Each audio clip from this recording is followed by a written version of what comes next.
Pues sí, fíjate que este término del empoderamiento es un término que pues ha tenido como mucho énfasis, se ha subrayado en las últimas décadas en relación a la importancia que tiene justamente, como dices, que la mujer tiene poder sobre su propia vida.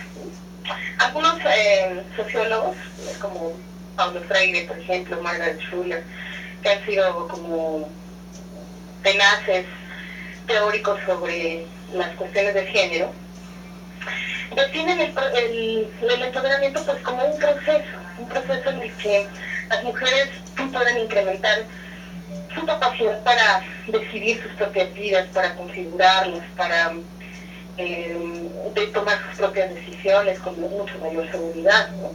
Y bueno, eso implica una evolución en la concientización de las mujeres sobre sí mismas, ¿no? En el estatus social que tienen, el rol que juegan, y su eficacia también en las relaciones interpersonales, que suena muy fácil decirlo, pero implica un conjunto de procesos a sí mismo que son a veces muy complejos cuando hay una determinada educación social y una serie de circunstancias sociales que a veces dificultan este empoderamiento. Pero algo muy importante es que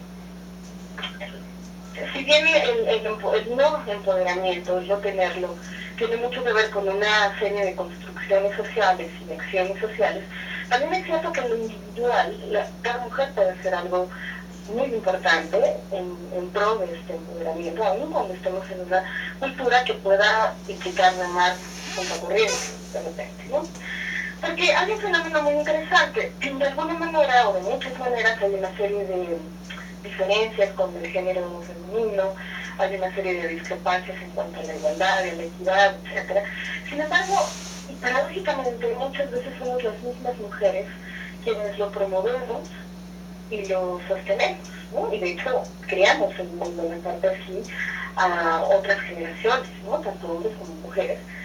Y esto, pues, evidentemente, nos desfavorece de manera importante, ¿no? ¿Qué implicaría entonces ser una mujer empoderada, ¿no? Implicaría esta concientización sobre quién soy, de dónde estoy parada, qué es lo que yo necesito, qué es lo que yo quiero, hacia dónde voy, qué necesito yo como ser humano, ¿no? antes que pensar en el género como ser humano, y cuáles son las condiciones o necesidades que tengo, las condiciones que necesito para poder crecer, para poder desarrollarme, para poder sentirme bien conmigo mismo, ¿no?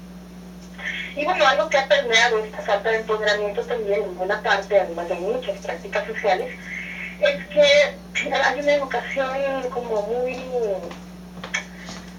sutil, en donde de alguna manera se nos hace creer, ¿no? Que necesitamos el respaldo de un hombre necesariamente, ¿no? Insustituiblemente, y que además es deseable, todavía en muchos estratos socioculturales ocurre, ¿no? Es deseable casarse con alguien exitoso para poder tener una vida más o menos estable, sin muchos problemas financieros o sin que yo me tenga que buscar la vida. Pero aunque es una práctica que puede ser útil en muchos sentidos para la crianza familiar, a lo mejor donde el ama de casa no trabaja, por ejemplo, también esto tiene un matiz donde de repente se trastocan ahí los objetivos de que se establezcan así los roles, y entonces la mujer pierde un trecho muy importante del poder sobre su propia vida, ¿no?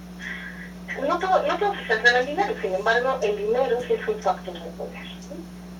Y entonces, si yo no tengo modo de concebir mi vida en primer lugar como una persona independiente que puede desarrollarse, que puede crecer, que puede valerse por sí misma, y que va a encontrar un compañero con el cual caminar el mismo género, si yo no tengo esa conciencia, entonces de repente aparezco como a expensas o dependientes de alguien más, ¿no? Y si tengo la buena suerte de encontrar un hombre generoso, bondadoso, noble, pues bueno, tengo la vida resuelta. Pero si no tengo esa fortuna o se empiezan a jugar luchas de poder alrededor de la pareja, pues ahí es donde vemos tantos casos, por un lado de violencia y por otro lado desalineamiento, ¿no? Bueno, que también es una forma de violencia, en donde no hay forma de que yo me pueda desafanar de estas circunstancias ambientales y familiares y de pareja, porque no tengo modo de enfrentarla ahí. Pero la pregunta más importante ahí es, ¿por qué no adquirí esa forma de enfrentar la vida? Y eso tiene que ver con los modelos educacionales. Si me educan para ser una mujer que tenga una pareja, que pueda ser una buena ama de casa, o que pueda sostenerse en un estatus así, pues evidentemente a lo largo de mi crecimiento me va a costar mucho trabajo asumir, siquiera considerar que yo puedo ser dueño de mi vida de manera absoluta, ¿no? Y compartirla con alguien más. Esto también está asociado a factores de autoestima. De alguna manera, en muchas prácticas socioculturales a lo largo de los siglos, pues ha habido una tendencia a pensar que la mujer tiene menos valor sobre el hombre, en el sentido social, en el sentido económico, en el sentido del poder que puede tener para tomar decisiones, por ejemplo. Entonces, este concepto del empoderamiento hace alusión justamente a reflexionar esto, y eso es lo que me interesaría a mí con esta charla del día de hoy. ¿Qué podemos hacer en lo individual, ¿no? en nuestras propias reflexiones, ¿no? Sobre cómo estoy viviendo? ¿Soy una persona dueña de mí misma, que creo en mí, que sé que puedo alcanzar el desarrollo que quiero, ser autosuficiente y libre para tomar decisiones, o no? Y si no lo estoy siendo, la pregunta es por qué no lo estoy siendo. ¿Qué es lo que está pasando en mi estado emocional, en mis creencias acerca de mí, del otro, de los hombres, de las relaciones de pareja? Y en este sentido, esta reflexión pues tendría que ayudar a ir generando cambios, ¿no? ¿Cómo puedo participar desde la familia, desde lo social, ¿no? ¿Cómo darle un giro a la perspectiva sobre lo que soy, ¿no? En ese sentido, el empoderamiento implica pues la toma de conciencia sobre una subordinación y la toma de conciencia de mí mismo. O sea, estoy subordinada a alguien más, puede ser mi padre, a mis padres, puede ser mi pareja, incluso en el trabajo, ¿no? A un jefe. ¿Qué puedo hacer para tomar confianza en mí misma, ¿no? ¿Cómo puedo creer que en mí, de manera más sólida, más consistente? Otra característica que tiene el empoderamiento es tener o generar autonomía. Autonomía para decidir sobre mi propia vida. Quiero estar trabajando en esto, no quiero, me quiero casar, quiero tener hijos, no los quiero tener, quiero tener una vida sexual activa desde ahora o no, cómo la quiero tener, ¿no? Por ejemplo. Y bueno, también implica el empoderamiento, pues una movilización para identificar lo que yo quiero, lo que yo necesito, en esa medida poder transformar las relaciones que establezco, la forma o el manejo que hago de mi relación de pareja o de los vínculos amorosos sexuales, ¿no? Y estas reflexiones tendrían que estar orientadas justamente a eso, a tomar poder sobre mí mismo.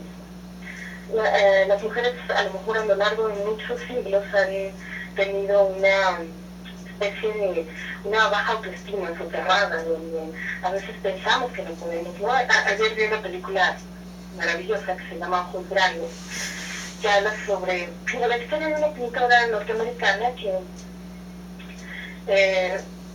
se casa con un hombre del cual se enamora brutalmente, y Vivales le hace firmar los cuadros a nombre de él, ¿no? Entonces el que toma el poder de su arte, pues él los promociona, él los vende, y ella que no puede dejar la relación, etc.